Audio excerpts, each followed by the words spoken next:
Bonjour à tous, je vous salue dans le nom de Jésus. Ce matin encore, nous allons parler de quelque chose de très important. Nous allons parler de la grâce et la bénédiction de Dieu. Nous allons lire le livre de Psaume, verset 1er. Non, chapitre 1er. Versets 1 à 3.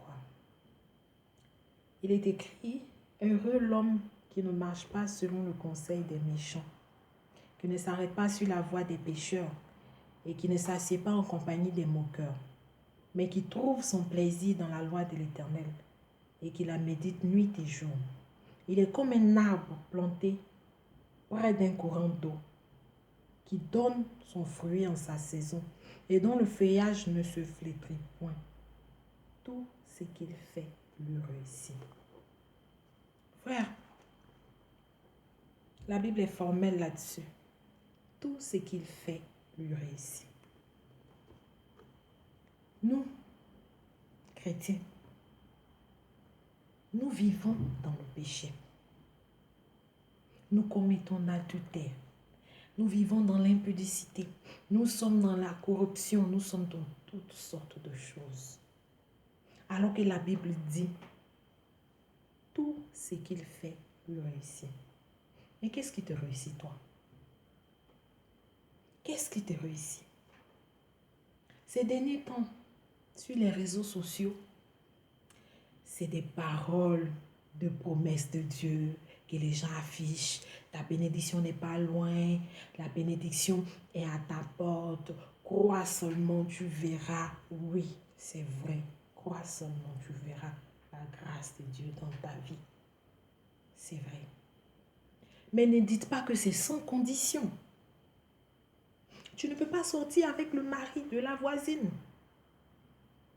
Et puis comme on dit, si tu crois, tu verras la gloire de Dieu. Tu crois. Et tu verras la gloire de Dieu. Frère, nous sommes sous la grâce. La Bible dit dans Matthieu 5, verset 45, que le Dieu, notre Père, il fait lever son soleil sur les méchants et sur les bons. Il fait pleuvoir la pluie sur les justes et les injustes. Donc, ce que tu as, ce que tu appelles bénédiction, c'est la grâce de Dieu. Il en fait de même pour les païens. Tu travailles, le païen travaille. Celui qui n'a pas Jésus, il travaille. Tu es marié. Celle qui n'a pas Jésus, elle est mariée. Tu as des enfants, elle a des enfants. Le matin, tu te réveilles, tu as le souffle de vie. Il en fait de même aussi pour eux. Mais qu'est-ce qui fait la différence entre eux et toi? Tu as Jésus. Tu as les mêmes souffrances qu'eux. Donc, pourquoi il va s'intéresser à ton Jésus? On se contente de la grâce. C'est vrai, la grâce. Dieu pardonne, il est miséricorde. C'est pour ça qu'il nous fait grâce. Mais la bénédiction de Dieu, la bénédiction de Dieu, dont parle le livre de Deutéronome. La bénédiction de Dieu dont parle le livre de Deutéronome 28, verset 1er à 14. C'est les fils de Dieu qui possèdent ça. C'est les fils de Dieu qui bénéficient de cette bénédiction-là.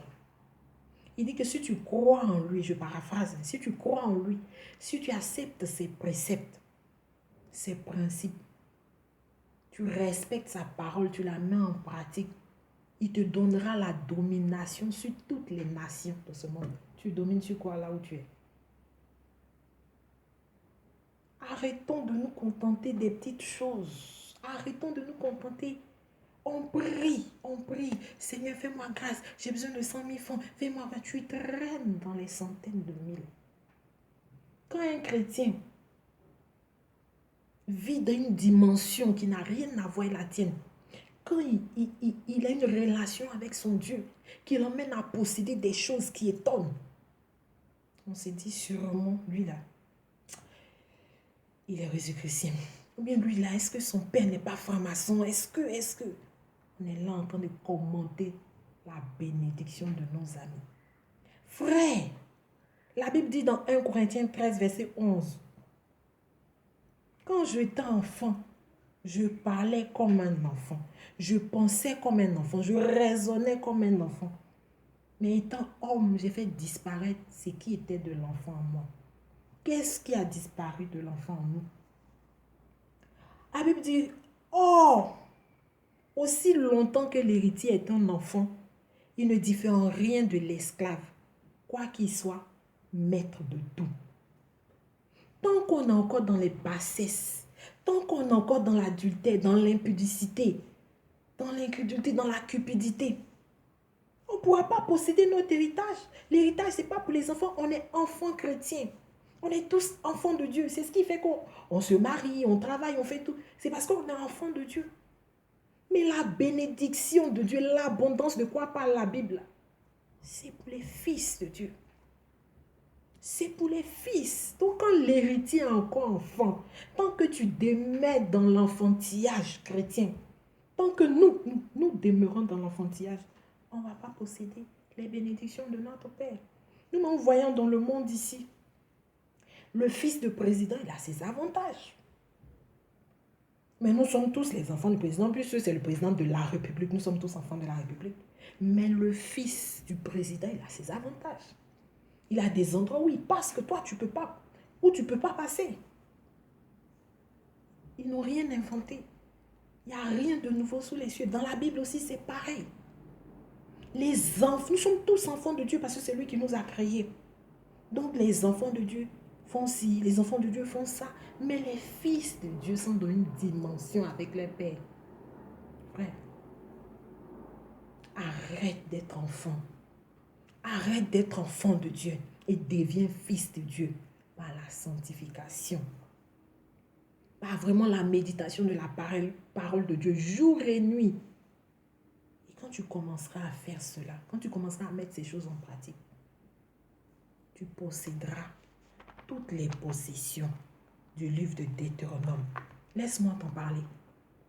Il dit, si tu obéis à la voix de l'Éternel, ton Dieu, en observant et en méditant et en mettant en pratique tous ces commandements que je te prescris aujourd'hui, l'Éternel, ton Dieu, te donnera la supériorité sur toutes les nations de la terre. Tu seras béni dans la ville, tu seras béni dans les champs, le fruit de tes entrailles, le fruit de ton sol, le fruit de tes troupeaux. Toutes choses seront bénies. Ta corbeille et ta rue seront bénies. Il a pris 14 versets pour parler des bénédictions. Frère, il est temps.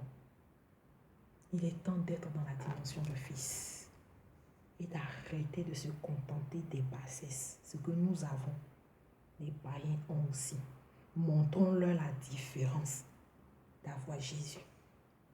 Tu ne peux pas avoir Jésus et tu vas souffrir. Si tu as Jésus que tu souffres, c'est qu'il y a quelque chose qui ne va pas. Et ce quelque chose-là, c'est dans la parole de Dieu. Mettons-nous au travail pour le royaume. Que Dieu nous bénisse. À bientôt pour la prochaine vidéo.